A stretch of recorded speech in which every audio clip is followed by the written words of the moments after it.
welcome back to my channel. Today I'm doing a mid-month check-in, which is not something I normally do, but this month has been a little bit different for my YouTubing. I have not been vlogging.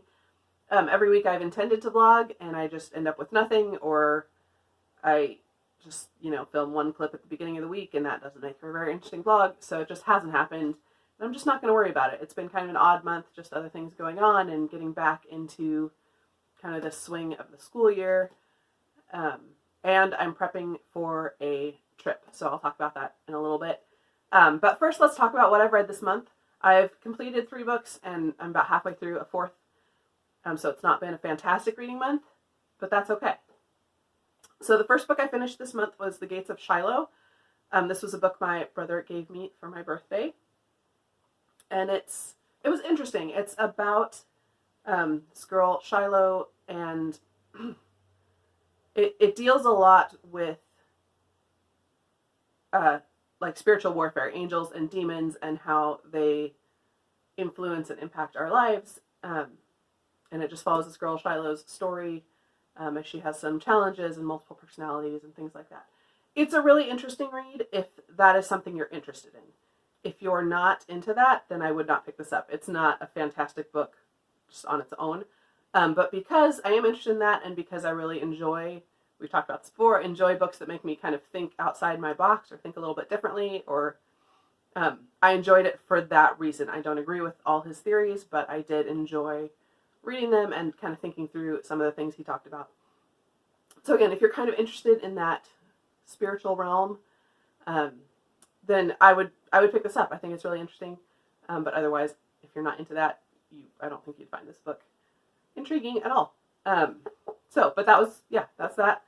Then I read Keeper of the Lost Cities Flashback, which is the most current one until the next one comes out. This is book 7 in the Keeper of the Lost Cities series. And I liked it fine. It's not as good as some of the others in the series, I didn't think. I felt like the characters, I enjoy the characters, I like their stories, I like what's happening, and I liked the fact that we just kind of got to hang out with the characters and get to know them better, and they're kids, but they're growing up. They're becoming young adults, and so there's, emotional drama and relational drama and all kinds of things happening. So I didn't mind just kind of sitting with the characters and growing with them. That being said, had this been the first book in the series, or, just a book on its own, there's very little plot to it. I felt like there was nothing that moved the whole arc of the story, like the overarching series storyline. I didn't feel like that was moved forward at all. I felt like it was kind of a filler book. Again, because I like the characters, I didn't care that much. But it's an over 800-page book that doesn't really accomplish anything in the bigger scheme of the series. So, whatever. But I'm definitely still looking forward to picking up the next one when it comes out in November. Next up, I completed The Secret Keeper by Kate Morton. This was a reread for me. And this, like most Kate Morton, is a historical fiction with a dual timeline. So you've got someone in present day who's trying to figure out a mystery from a previous time. So this one, you have your present day, and then you have a World War II, basically, in London during the Blitz.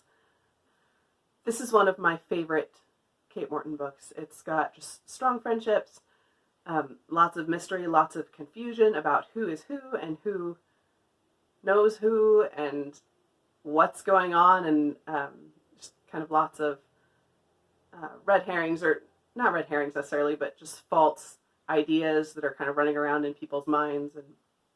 And I love the twist at the end. And yeah, I think this one's really good. Definitely worth picking up. It's a good starting place with Kate Morton, this, or Forgotten Garden, which is probably still my favorite. But this, at this point at least, is my second favorite, I think, of her books. And just really, really good. I am currently reading A Prayer for Owen, Meany by John Irving. I'm about halfway through. And I'm also enjoying this. It's different than what I was expecting. It follows 2 young boys and just their kind of friendship, their thoughts on life and on God, and just kind of growing up together. And what that means, there is one big kind of tragic event that impacts everything else. It's a little bit slow, and I don't think that's a bad thing. I think it fits the story well, but it's one of those books that I really enjoy it when I'm sitting and reading it, but I don't necessarily feel inspired to go pick it up all the time either. But that's okay. I'm just taking my time. It's going to last me probably the rest of the month. But I'm liking it, I think. Yeah, I am liking it. We'll see how I feel at the end, for sure. All right, let's talk about the rest of the month. So I'm filming this on Tuesday, the 17th. On Friday, this coming Friday, I fly to California for 2 weeks. So not a lot of reading is going to happen this month. But I do still have 3 books on my TBR that are going to go with me that I'll read on the plane and when I have time when I'm down there. And those are The Language of Bees by Laurie R. King, One of Our Thursdays is Missing by Jasper Fforde. Those are both rereads. And then this memoir of Anne of Green Gables, My Daughter and Me, What My Favorite Book Taught Me About Grace Belonging in the Orphan in Us All. So I'm going to take all 3 of these with me, plus a prayer for Owen Meany, and we'll just see how much reading I get to. Again, I don't think it's going to be a ton, but I will take them with me. So being a not great YouTuber, I had planned to have lots of videos up to go up during the time I'm gone.